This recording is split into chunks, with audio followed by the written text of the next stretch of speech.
In this week's video, I look at the relationship between negotiation and litigation, where the use of legal power doesn't necessarily preclude attempts to bridge differences between the parties, otherwise referred to as your negotiation power. Hey everyone, Jackie Fleischman here, your premier resource for negotiation strategy and finding your voice in challenging situations at work or otherwise, as we're going to discuss today. In the last little while, I've been working with some clients who find themselves embroiled in a litigation involving family members.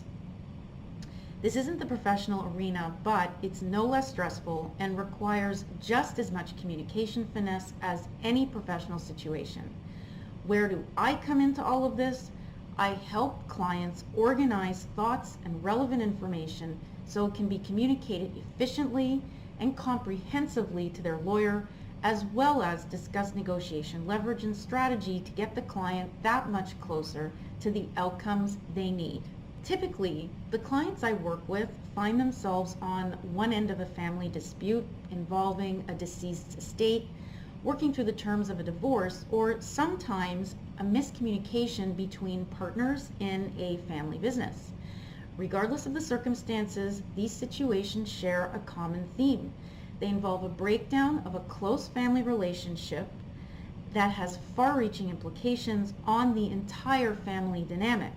Know this, if you do find yourself in the middle of a legal battle, it's possible there are options you can consider alongside the litigation in an attempt to reach an agreement.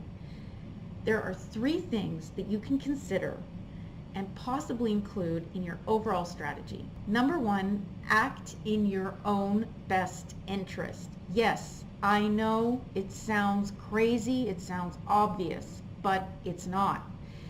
It's so easy to lose sight of our goals and underlying interests, especially in litigation, and often we end up facing this question of, do you want to be right or do you want to win?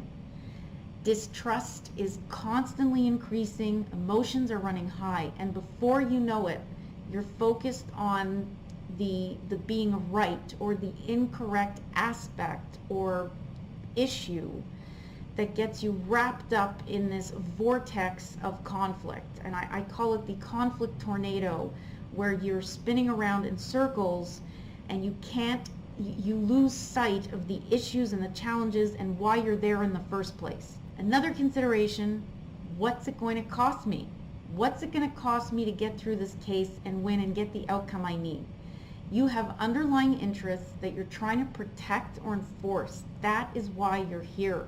Don't let this get lost in the larger context of the legal battle. Instead, use the legal maneuvers to create opportunities to negotiate a favorable outcome. You have to gain perspective and remove yourself from this conflict tornado, this vortex that we end up getting sucked into.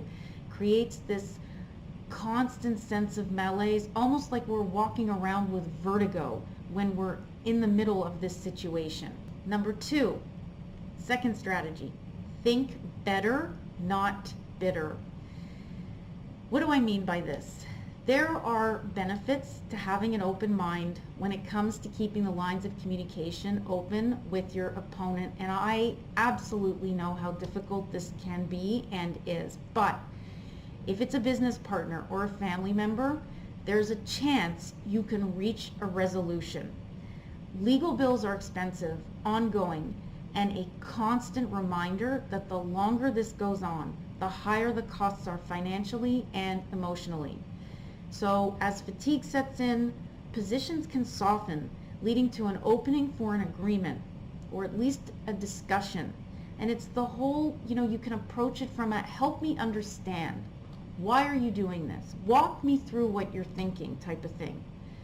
And it's very, very difficult to do because you feel like when you say that, you're ceding your position, you're ceding your strategy, but in actuality, you're not. You're trying to gain an opening and an understanding of where you need to go. Maybe you missed something in this whole thing. Don't assume that the fight has to last until the bitter end. Legal maneuvers might create leverage, but parties can still work towards clarifying positions and interests, and a lot of it has to do with how you time it. And finally, mediation.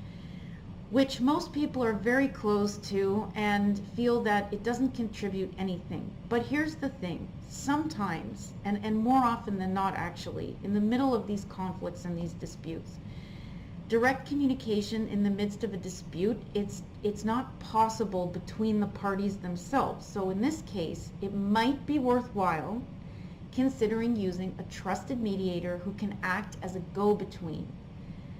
Mediators end up exchanging information between parties and they work towards resolving the dispute. You know, they often refer to it as shuttle diplomacy because they're going from one room to the other. You can often be separated in mediations. You don't have to sit together. They also weigh risks and provide insight into possible repercussions financially and legally if the parties continue on the path they're on with litigation. Here's the thing. Litigation should be used as really a last resort. And often when it comes to irreconcilable differences where you're just not getting anywhere in an open discussion and you need to create some kind of leverage to get somebody else to listen to you and get them to the table, it's a very expensive option, it's slow, and it's really emotionally draining. So in a lot of cases, in more cases than not, parties tend to overestimate the results of legal action and they underestimate just how effective negotiation can be. Litigation is a tool. It's one of the many strategic tools you can put in your toolkit if it comes down to that. But weigh your options, exercise all possibilities, and consider your best strategy in the context of your underlying interests, and always act in your own best interest. Think of it as a business transaction because that, at the end of the day, is what it is. It comes down to dollars and cents and your emotional well-being, and you have to balance the two while you're going through this conflict. Thank you so much for tuning into my video today. I'm Jackie Fleischman from Jackie F Coaching. As always, there's more information on the website at www.jackiefcoaching.com. Have a great day, everyone, and I'll see you next time.